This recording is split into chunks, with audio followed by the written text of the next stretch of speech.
அனைவருக்கும் காலை வணக்கம். நான் யாரையும் விமர்சிக்கவில்லை, எந்த அரசு துறையையும் அவமானப்படுத்தவில்லை. ஒரு இந்திய குடிமகனாக கேட்கும் கேள்விகளுக்கு அரசாங்கம் விளக்குவது அரசின் கடமை. எனவே நான் கேட்பதெல்லாம் ஒரு நீதிமன்றம் இந்திய அரசியல் சட்டப்படி ஒரு குற்றவாளிக்கு எத்தனை வழக்குகளில் ஜாமீன் வழங்கலாம் என்பதை பொதுமக்களுக்கு தெரியப்படுத்த வேண்டும் என்பதுதான் எனது கேள்வி. செய்தித்தாளை காலையில் எழுந்து புரட்டி பார்க்கும்பொழுது 7 கொலை, 32 வழக்குகள்,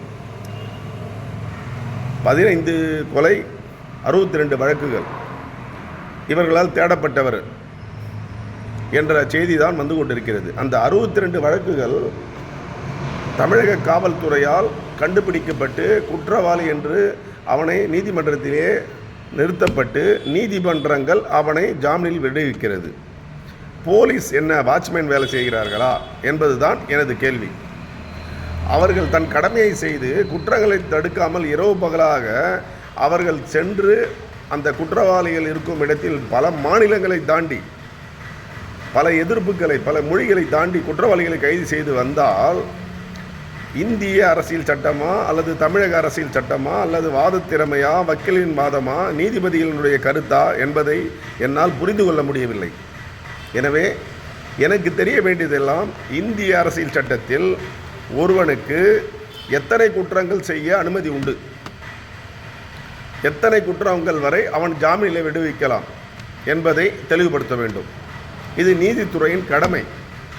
எனவே இந்திய அரசியல் சட்டத்தை இயற்றிய டாக்டர் அம்பேத்கர் அவர்களின் தவறுதலாக இருந்தாலும் சரி, அதை இன்றைக்கு இருக்கக்கூடிய நமது மாண்புமிகு மதிப்புக்கும் உரிய ஜனாதிபதி அம்மையார் அவர்கள் நான் கேட்கும் கேள்விகள் உங்கள் செவிகளில் விழுந்தாலும் சரி, விழவில்லை என்றாலும் சரி, தயவு கூர்ந்து இதை ஆவண செய்யுங்கள். இது நான் கேட்கப்படும் கேள்வி யாரையும் புண்படுத்துவதோ அல்லது என்னுடைய சுயநலமோ அல்ல. ஒரு குற்றவாளி எத்தனை குற்றங்கள் செய்யலாம், அவனுக்கு எத்தனை வழக்குகளில் ஜாமீன் வழங்கலாம், இதையே 4 முறை நான் கேட்டுவிட்டேன். இதை தெளிவாக சொல்கின்றேன். நான் இந்திய அரசியலுக்கு அமைப்புக்கு எதிரானவன் அல்ல. எனக்கு தீவிரவாதி என்ற முத்திரையும் குற்ற வேண்டாம். போராடுகின்றேன். உண்மை புதைக்கப்பட்டிருக்கிறது, அந்த உண்மை வெளிக்கொண்டு வர வேண்டும். எனவே இந்த குற்றவாளிகளுக்கு எத்தனை குற்றங்கள், 65 வழக்குகள், 70 வழக்குகளில் ஜாமீன் நீதிமன்றங்கள் வழங்கினால் அவன் ஆடி காரிலும் ஸ்கோடா காரிலும் சுற்றாமல் நடந்தா சென்று கொண்டிருப்பான். இல்லையே, என்கவுண்டர் லிஸ்டில் இருக்கக்கூடியவர்கள் நிறைய பேர் இருக்கிறார்கள் தமிழகத்திலே குற்றவாளிகள். அருணையா அவர்கள் பதவியேற்ற பிறகு சென்னை கமிஷனர் ஓரளவிற்கு குறைந்ததாக நினைத்தோம். ஆனால் இது இன்றும் தலை தூக்கி கொண்டிருக்கிறது. எனவே காவல்துறைக்கு அதிகாரத்தை வழங்குங்கள். இதில் காவல்துறையும் பாதிக்கப்படுகிறார்கள் என்பதுதான் எனது கருத்து. சட்டத்துறைக்கு காவல்துறை கட்டுப்பட்டிருக்கிறது.